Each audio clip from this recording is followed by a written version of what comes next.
Two new characters are coming to Dragon Ball FighterZ, and I think finally we have some idea of what the final roster will look like. These two characters have been announced through VJump magazine scans, and you guys know I don't really like making videos about scans, but we'll cover what they are about. But this video is really about the final roster and what these characters' place is in Dragon Ball FighterZ and what it means for future character announcements. My name is Globku, and let's get into it. Alright, so very quickly, the characters that were announced were Nappa and Ginyu. Nappa has the ability to call in for Cyberman to attack in his place, and his level 3 is Kappa. What the hell is Kappa?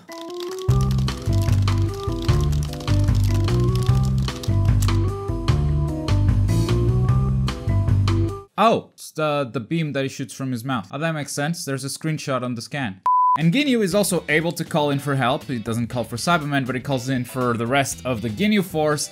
And his level 3 is Body Change, which seems very, very interesting. Now, I don't want to analyze this too much, but it looks like Nappa and Ginyu are both able to call in characters to attack in their stead. Just kind of like Android 18 is able to call in for Android 17. That's really what made her a unique character, and now other characters can also do it, but it could be different, which is why I like to wait for trailers or gameplay to analyze this sort of stuff. Also, Gematsu.com has translated the original article, which is not the scan directly, but they say that the body change from Ginyu not only swaps HP with their opponent, but also swaps the character. And that's interesting because let's imagine you have Goku on your team. You have Goku, Ginyu, and someone else, and you body change with the enemy Goku. So now do you have two Gokus on your team? That's potentially weird, but since this is still unconfirmed information and we don't even know what the activation looks like body change seems like a very powerful ability if it fully swaps HP. But can you activate it during a combo? Is it a command grab? Is it a key blast activation type? Like, we don't know any of that, and I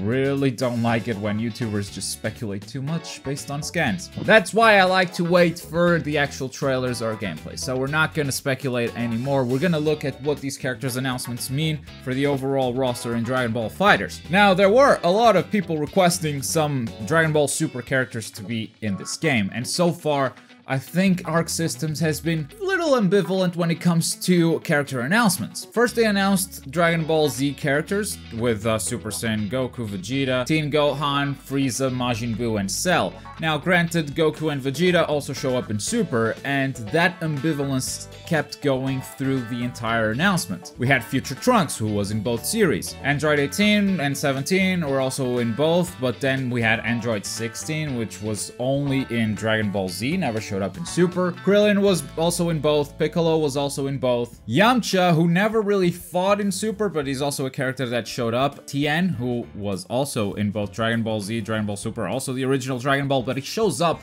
with the Dragon Ball Super clothes. Except, it's not really Dragon Ball Super, because the Resurrection of F movie is still a part of Dragon Ball Z. Those movies came out before Dragon Ball Super even started, so strictly speaking, they're a part of the Dragon Ball Z saga. And Tien has those clothes in it, and that's why it's been kind of ambivalent, even when the Super Saiyan Blues were announced. It's like, okay, so are we doing Dragon Ball Super characters now, or are we sticking to Dragon Ball Z, even if we're including these movies that kind of belong to the Super arcs, but not really? So I think the character reveals so far haven't really, you know, said anything about the direction of this roster. Is it a Dragon Ball Z focused roster? Are you just including everything? And I think now with the addition of Ginyu and Nappa, we have a clear answer. This is primarily a Dragon Ball Z roster, and I think the final roster before the DLC will be Dragon Ball Z exclusive. That means, even though, I think Arc Systems can make a killer character out of Hit. Hit, with the time skip abilities that he has, I think Arc Systems could really pick him up and do something incredibly original with him.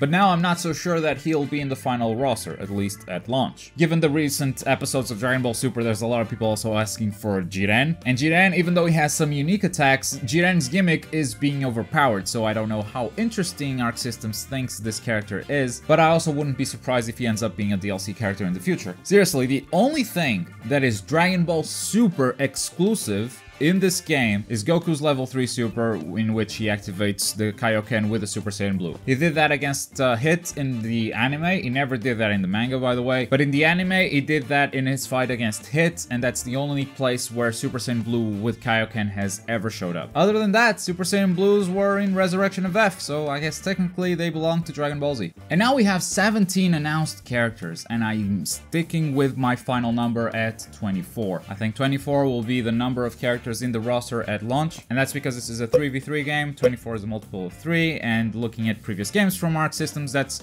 more or less the number they usually launch a game with. Which means we have 7 character announcements remaining until February 1st, which is the release date of Dragon Ball FighterZ. That's another small detail that comes with this scan, by the way. The release date, February 1st. And that is assuming that Android 21 is not one of those characters. At the bottom of the page of the scan, we can see portraits for all the playable characters so far. Android 21 is not a part of it, which makes us wonder if she really is a playable character or not. I think that information keeps getting more and more unconfirmed as we get closer to the release date. Anyway, that's just a small update that I wanted to bring you guys about the direction that Dragon Ball FighterZ is going as far as roster goes, and I would love to hear your thoughts on it. Are you bummed out that Dragon Ball Super characters might not be making it into the initial roster? Are you happy that it's staying Dragon Ball Z exclusive because that's your favorite saga? I would love to hear your thoughts in the comments down below. And while we wait for this game to drop, here's some tips on how to play with Trunks. You can click the video up here. We break down his abilities, his supers, pretty much everything. If you're in the mood for something else, there's also the video at the bottom. But as always, thank you very much for watching. My name is Globq, and I'll see you guys next time.